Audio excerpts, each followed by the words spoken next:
ठीक है, मैं ज्योति कुमार सिंह से बात। ज्योति कुमार सिंह, 2019 का लोकसभा चुनाव हमने देखा था, आप मध्य प्रदेश में जीते थे, आप राजस्थान में जीते थे, आप छत्तीसगढ़ में जीते थे, लेकिन जैसे ही 2019 में लोकसभा चुनाव होते हैं वहां से कांग्रेस का सफाया हो जाता है। तो ये इस बार तो नहीं होगा, इस बार क्या रिवाज बदलेगा?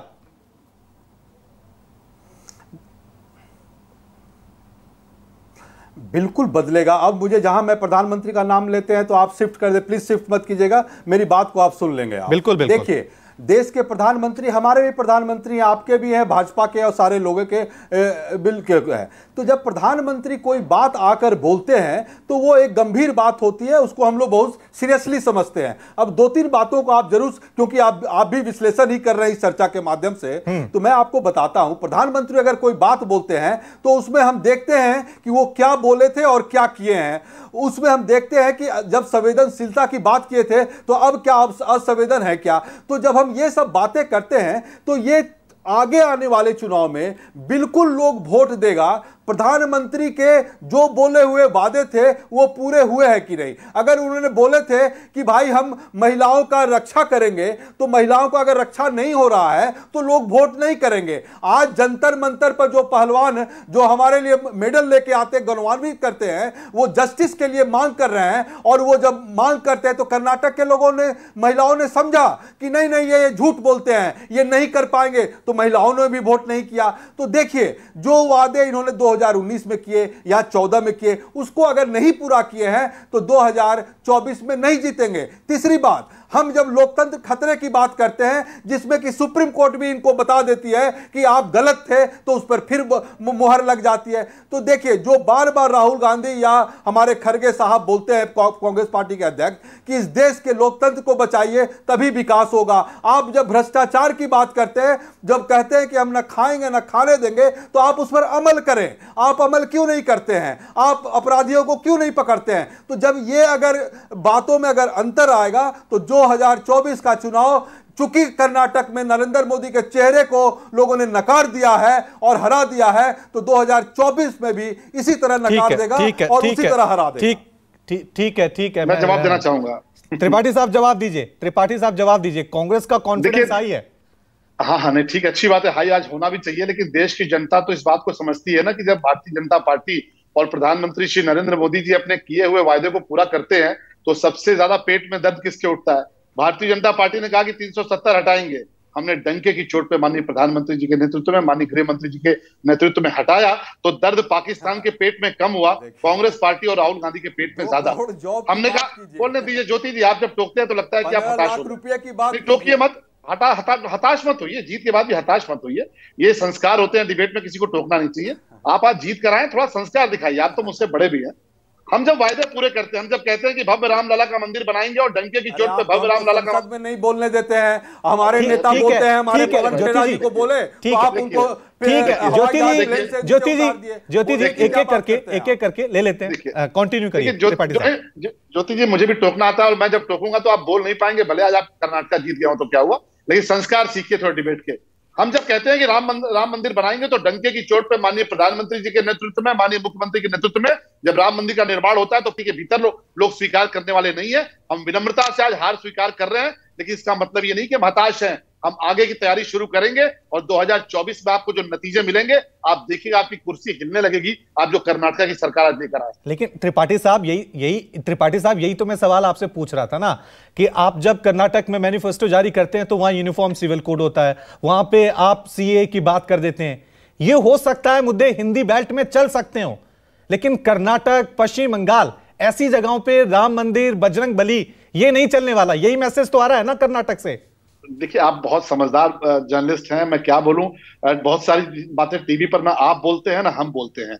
बंगाल में चुनाव कैसे जीती ममता दीदी, ये आपको भी पता है। और ध्रुवीकरण की जो राजनीति लोग करते हैं, कांग्रेस करती हो चाहे ममता बनर्जी करती हो, कोई बात नहीं, उस ध्रुवीकरण की राजनीति का मुकाबला भाजपा ने किया है। हम 2 सीटों से आगे बढ़े थे और इन्होंने हमेशा समाज को बांटा, अलग अलग जातियों में बांटा। कोई बात नहीं, वो दिन भी आएगा जब बंगाल के भीतर भी आपको विधानसभा में आपको भारतीय जनता पार्टी का भगवा लहराता हुआ दिखाई देगा। लोकसभा में तो आपने परिणाम देखे हैं। तो ठीक है, इन्होंने जो तुष्टीकरण की राजनीति की, जो पोलराइजेशन किया, इन्होंने बजरंग दल पे बैन की बात की, इन्होंने कहा कि मुसलमानों का हम आरक्षण बढ़ाएंगे, दलितों का घटाएंगे, एसटीज का घटाएंगे, तो कोई बात नहीं। पोलराइजेशन की राजनीति में, ध्रुवीकरण की राजनीति में ये केवल भारतीय जनता पार्टी को कर्नाटक में 0.4% पीछे कर पाए हैं, लेकिन आप देखिएगा इसका जवाब हम इनको 40% से पीछे करेंगे, क्योंकि देश एक होगा, कर्नाटक एक होगा। कर्नाटक के लोगों को देर सवेर ये बात समझ में आएगी कि जो निर्णय उन्होंने लिया कांग्रेस पार्टी के पक्ष में, जेडीएस का वोट शेयर कट के जो उधर गया है, उसका परिणाम आप देखिएगा कर्नाटक के लोगों को समझ में आएगा बहुत जल्द, और इसका परिणाम कांग्रेस पार्टी को 2024 में भुगतना पड़ेगा, क्योंकि पूरी तौर पर इन्होंने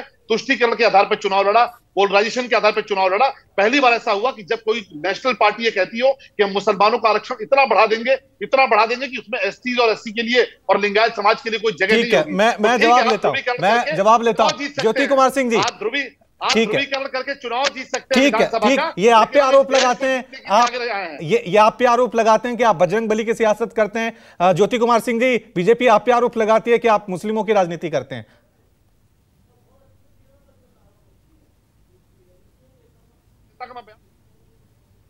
इनके मैं बोल देता हूं, जो ये बात कर रहे हैं, पोलराइजेशन की बात कर रहे हैं और धर्म के आधार पर हम कांग्रेस पार्टी लड़ती है, तो मैं पूछता हूं कि बजरंग दल का इतिहास तो लोग जानता है ना, आप भी जानते हैं और ये भी जानते हैं उसके कितने कारनामे हैं कि लव जिहाद के नाम पर और कितने गौ हत्या के नाम पर क्या क्या कांड किए। मैं उसमें नहीं जाना चाहता हूं, मैं इशारे में मैंने बता दिया। दूसरी बात, मैं जो मेन बात पर आना चाहता हूं उस पर आ जाते हैं। इन्होंने जब इनके बनाए हुए गवर्नर सत्यपाल मलिक कोई बात बोलते हैं प्रधानमंत्री के बारे में, वो बोलते हैं कि प्रधानमंत्री को करप्शन से बहुत कोई ज्यादा नफरत नहीं है। जब वो बोलते हैं कि पुलवामा का हमला टल सकता था, हम वो उसमें अगर अच्छा से सैनिटाइजर होता तो वो हो सकता है, आप उस पर क्यों नहीं इंक्वायरी करते हैं? आप अदानी के मुद्दे पर जब भ्रष्टाचार की बात होता है तो आप उस पर इंक्वायरी क्यों नहीं करते हैं? तो ये सब मुद्दे तो बहुत इंपॉर्टेंट है, आप उस पर जाना नहीं चाहते हैं। जहां ये सब बात उठने लगता है तो आप पोलराइजेशन पर चले। तो पोलराइजेशन का बात कौन कर रहा है? हम किसी ऑर्गेनाइजेशन को बैंड की बात करते हैं, आप हमारी आस्था को चोट पहुंचाते हैं। और आस्था में भी देखिए, प्रधानमंत्री हर भाषण में बजरंग बली जय की बात करते हैं। अरे भाई, बजरंग बली को नाम लेने से पहले राम जी का नाम लेना पड़ता है। आज उसी का पाप इनको पड़ा है कि आज शनिवार के दिन हनुमान जी ने ऐसा गदा मारा कि इनको याद रहेगा, और ये कभी इसका नाम अगर आगे भी लेंगे तो कभी नहीं जीत पाएंगे, और आगे आने वाले दिन में ये फासिस्ट फोर्स खत्म होगी। हालांकि प्रियंका गांधी आज गई हुई थी बजरंग बली के मंदिर में, शिमला वो पहुंची हुई हैं और हनुमान के मंदिर में गई थी। सुबह सुबह उन्होंने आशीर्वाद लिया था। तो ये माने त्रिपाठी साहब, इस देश में बजरंग बली का आशीर्वाद जो है वो कांग्रेस को, बजरंग बली का आशीर्वाद कांग्रेस को मिला है। कर्नाटक के लिहाज से देख लें, देखिए, भगवान श्री राम की इन्होंने बात की और भगवान श्री राम को काल्पनिक बताने से लेके भगवान राम के मंदिर का विरोध करने वाले कपिल सिब्बल कौन सी पार्टी के नेता, मुझे बताने की आवश्यकता नहीं है। लव जिहाद की ये बात करते हैं, तो लव जिहाद में जो हादिया केस हुआ था, उस हादिया केस में हादिया के जो प्रेमी था उसका केस लड़ने वाले वकील कौन है, ये मुझे बताने की आवश्यकता नहीं है। और मैंने कहा ना कि बजरंग बली का आशीर्वाद किसको मिला है, किसको मिलेगा, ये आगे पता चलेगा। आप एक राज्य चुनाव जीते हैं, हम भी उत्तर प्रदेश, हम भी गुजरात, हम भी जीतते हुए हैं। उसको आप इतना ज्यादा प्रफुल्लित मत होइए, और कम से कम भगवान बजरंग बली का अपमान मत करिए। आपको भगवान राम के अपमान का ऐसा दंड मिला है कि आज उत्तर प्रदेश के आपके जो युवराज थे उनको अमेठी से भागना पड़ा, और ऐसा भागे कि पलट के अमेठी आते नहीं है। लेकिन अब वायनाड त्रिपाठी साहब, कहा यह जा रहा है कि बजरंग बली का मुद्दा इसलिए नहीं चला, बजरंग दल और बजरंग बली ये दोनों अलग अलग चीजें हैं। कोई लॉजिक नहीं है, कोई तर्क नहीं है कि इन दोनों को एक साथ जोड़ा जा सके, इसलिए वो मुद्दा वहां पे काम नहीं करा। नहीं, देखिए, मुद्दा अगर आप कहते काम नहीं करता तो 0.4% का वोट शेयर का फर्क नहीं होता, 4% का वोट शेयर का फर्क होता। मुद्दा कैसे काम किया हम आपको बताते हैं। ये इतनी हिम्मत दिखा रहे हैं, जरा इनसे पूछिए, पीएफआई पे एक शब्द बोल सकते हैं क्या? पीएफआई के लिए राष्ट्रवादी संगठन है, क्योंकि पीएफआई से इनको वोट मिलता है, पीएफआई के लोग इनको वोट देते हैं। कर्नाटक के भीतर इन्होंने पीएफआई के कितने मुकदमे वापस लिए। उत्तर प्रदेश में सीरियल धमाके करने वाले आतंकवादियों के मुकदमे कौन लड़ता था? तो ये 0.4% के वोट शेयर को आप ये नहीं कह सकते मुद्दा नहीं चला। हाँ, लेकिन उसके रिवर्स पोलराइजेशन जिसको कांग्रेस चाहती थी वो करा ले गई। जेडीएस अपना वोट शेयर नहीं बचा पाई। एक रिवर्स पोलराइजेशन के लिए जो ये बार बार मुसलमान कहते रहे, मुसलमान का आरक्षण बढ़ाएंगे ये कहते रहे, बजरंग दल को बैन करेंगे, बजरंग बली का इन्होंने जो अपमान किया उसके रिवर्स पोलराइजेशन ये कराने में कामयाब हुए।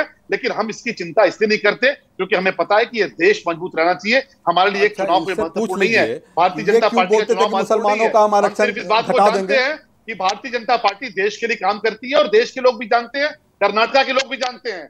ये राहुल गांधी की यात्रा के बाद गुजरात में किस तरह से हारे हैं उसकी भी चर्चा नहीं करते। हिमाचल में केवल 1% का मार्जिन रहा है हमारे 5 साल की सरकार चलाने के बाद, और यहाँ 5 साल की सरकार चलाने के बाद 0.4% का केवल मार्जिन रहा है। तो आप चिंता मत करिए, आपको जनता जवाब देगी। और आपका जो ये घमंड सर चढ़ के बोल रहा है,